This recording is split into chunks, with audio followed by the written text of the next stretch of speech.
I want to give a big shout out to Jimmy Butler because the Miami Heat were at the bottom tier of the Eastern Conference just about a month and a half ago, tied with the Celtics for like the 10th or whatever seed. I don't remember exactly what it was, right? They were just the bottom of the barrel. Jimmy Butler was out. Other players had COVID. Other players were out. Jimmy Butler himself has single-handedly carried Miami back to relevance and dominance.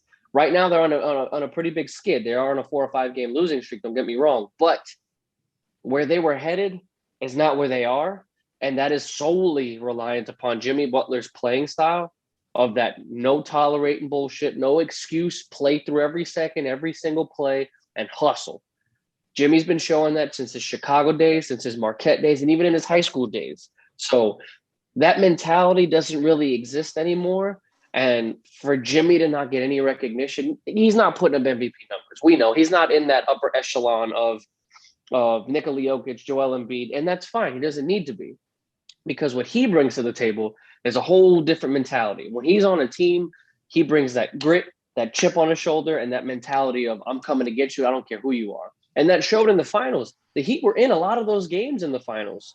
And they had LeBron James and Rajon Rondo and Anthony Davis. And Jimmy Butler solely carried them to 2 wins.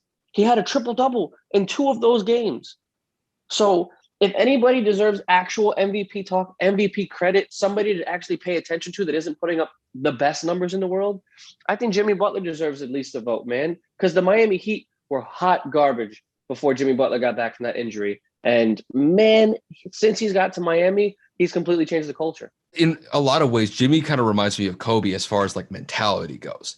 He he gets the best out of the teammates that he has around him. And Miami really did struggle with COVID-19 at the beginning of the season.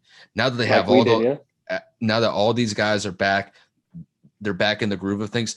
Granted, Miami has lost 3 straight, so they're going to have to definitely turn things around just as far as the short term goes. But I love what Jimmy brings to the team, and he's going to go out there every single game and give it everything that he has. And it does rub off on the players that are around him, because if you look at somebody, if you're one of his teammates and you look over at Jimmy going out there playing probably 40 plus minutes a game, giving you everything that he can, you got to step up and do what you need to do to produce for your team if Jimmy's going to go out there as one of the NBA superstars that he is. And guys got to emulate that. And I think with Miami, those guys are definitely in a much better position than they were just a few months ago, when it looked like their whole season could have been derailed by COVID.